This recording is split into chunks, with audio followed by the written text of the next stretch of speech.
coming, it was an anticipation of the idea that everything would go wrong, but that music would prevail. 1971, I don't think the music was a reflection of the times as much as the music also caused the times. Gentlemen, it is great to see you. I got to tell you right now off the top, I actually watched this with my mom, who knew, I'm a former radio guy, so I knew a lot of the music, but my mom was freaking out. She's like, oh, I know that song, and she'd tell me a story about a particular song, and it was just a thrill for me to watch.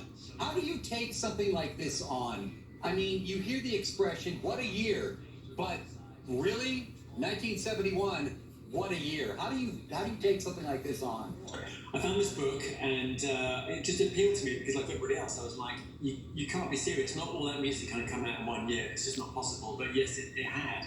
And I also have a fascination with that time in history anyway, from a fashion and a film point of view. So I took it to the guys and we decided to try and make it. And then it became this vast undertaking that's taken us 4 years.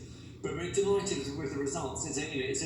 It's a music documentary unlike any other, I think, because it's not a straight profile, and it's trying to work out what was going on in society that created all this, that gave rise to all this music. How much footage did you have to go through to get it just right? There's thousands and thousands of hours of archive footage. We had amazing editors and amazing archive producers working on it, so I didn't have to watch it all myself. But it was just thousands of hours. But there was just such gold in there, just such amazing footage of some of the artists we've all grown up with and love, recording, doing their thing, huge revelations and surprises, and just amazing footage. The parallels of 1971 and the things that were going on and the impact of music and culture as a whole really kind of parallel to what we're going through today. I'd like to get your thoughts on that.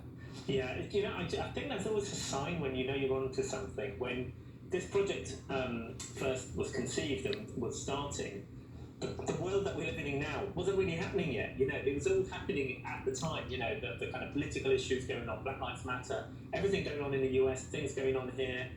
Sometimes, very rarely, while you're in the middle of making something, the world kind of spins around and gets into sync with your project. And it feels like that's what's happened. So now that it's coming out, and considering it's taken 4 or 5 years to make, now it seems absolutely relevant to everything that's going on around us. And it happened during the process of creating the show. But that's just some magic that happens, I think, when you get lucky.